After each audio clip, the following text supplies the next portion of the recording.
ఏ రోజు 20 సంవత్సరాల్లో ఒక్క రోజు కూడా అధికారం అడ్డం పెట్టుకొని నేను రాజకీయం చేయలా. ఇతని జీవితం అంతా రాజకీయంగా భిక్ష పెట్టిన తెలుగుదేశం పార్టీని అంటిమిట్టి పెట్టుకోనుండి తెలుగుదేశం పార్టీ ఇన్ఛార్జిగా 4 సార్లు ఓడిపోయినాడు. ఒకసారి లకిరెడ్డిపల్లి శాసనసభ్యునిగా, ఒకసారి రాజంపేట ఎంపీగా, 2 సార్లు రాయచోటి నియోజకవర్గ శాసనసభ్యునిగా పోటీ చేసి ఓడిపోయిన వ్యక్తి ఈరోజు బట్టలు తీసి ఊడదీసి కొడతాడంట మమ్మల్ని. ఎప్పుడు మీరు అధికారంలోకి వచ్చేది? ఇంకా భ్రమలో ఉన్నావా? నేను అడుగుతున్నా, దమ్ము ధైర్యం ఉంటే రాయచోటి నియోజకవర్గంలో వైసీపీ పార్టీలో నీ స్థానం ఏంది అడుగుతున్నా. ధైర్యం ఉంటే, శక్తి ఉంటే చెప్పు. వైసీపీ పార్టీలో రమేష్ రెడ్డి స్థానం ఏంది?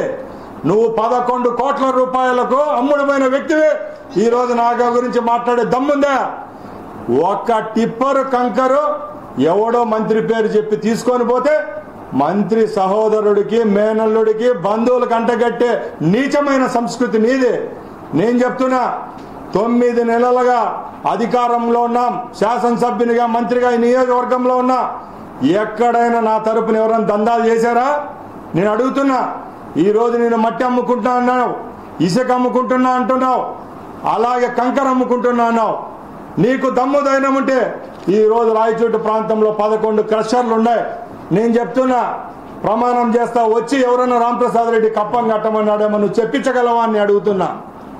ఆ రోజు నువ్వు ఒక ఇన్ఛార్జిగా ఉంటే చిన్న చితక నాయకుల పేర్లతో వర్కులు పెట్టి వాళ్ళను ఎండకు జేసీబీలు పెట్టి వర్కులు చేస్తే బిల్లులు నీ చెంచాగాళ్ళ పేరుతో నీరు చెట్టు పనులు తీసుకొని ఆ డబ్బులు పొక్కింది నువ్వు కదా అని అడుగుతున్నా. ఈ రోజుకి ఛాలెంజ్ చేస్తున్నా.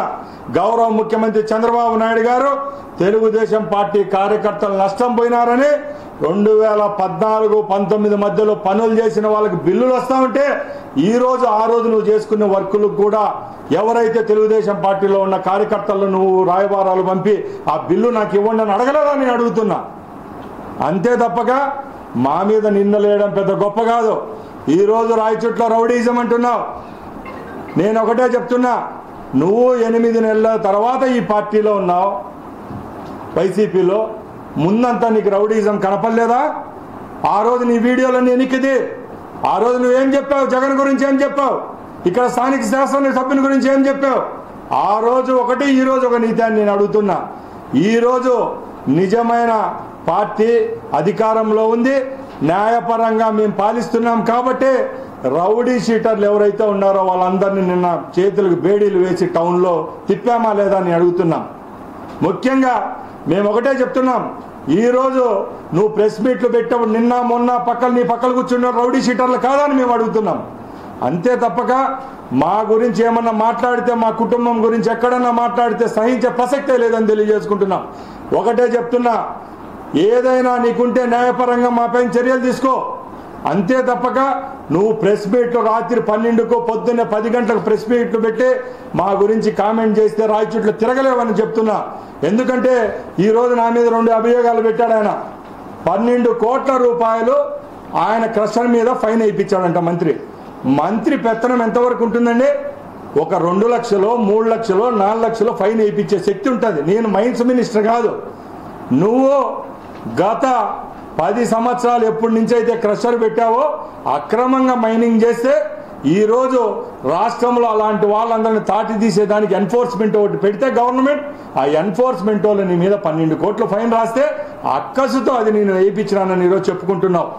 అలాగే ఇతను చెప్తున్నది ఒక అబద్ధం చెప్తున్నాడు. ఏదైతే వర్క్ ఆయనకు వచ్చింది అక్కడ కంకర తోలితే మా మనుషులు ఎత్తుకొని పోయినారని చెప్తున్నారు.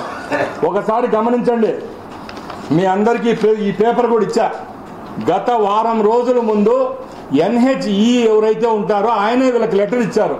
మీకు ఈ వర్క్ అలాట్ కాలేదు, ఈ వర్క్ అలాట్ అయింది సురేష్ కుమార్ రెడ్డి అని చెప్పి నెల్లూరు వాసి ఆయన అలాట్ చేసుకుంటే ఈయన డిపార్ట్మెంటల్ వాళ్ళు కింద ఎవరంటే కింద స్థాయిలో ఎవరన్నా మేస్త్రి కాడి నుంచి పై JE DE వరకు ఎవరు లేకుండా దొంగగా రాత్రి 12 గంటలకు 1 గంటకు ఆ టైంలో వచ్చి JCBలు పెట్టుకొని రోడ్ రోలర్లో పెట్టుకొని పని చేస్తూ ఉంటే ఎవరైతే NHE ఉంటాడో ఆయన ఇచ్చింది ఇది వర్క్ గురించి.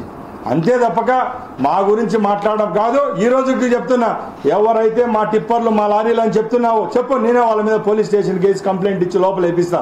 తెలుగుదేశం పార్టీ ఒకటే చెప్తా ఉంది, ఈ రోజు కూడా రాష్ట్రంలో ఎవరైతే వైఎస్ భారతిరెడ్డి గురించి కామెంట్ చేశారో వాళ్ళను కూడా లోపలేమని చెప్పి మా ముఖ్యమంత్రి చర్యలు తీసుకోమని చెప్పిన పార్టీ మాది. అంతే తప్పక నువ్వు ఏ పార్టీలో ఉన్నావో, నీకు రాయచూటులో ఏ పార్టీలో ఏ స్థానం ఉందో నీకు తెలియదు.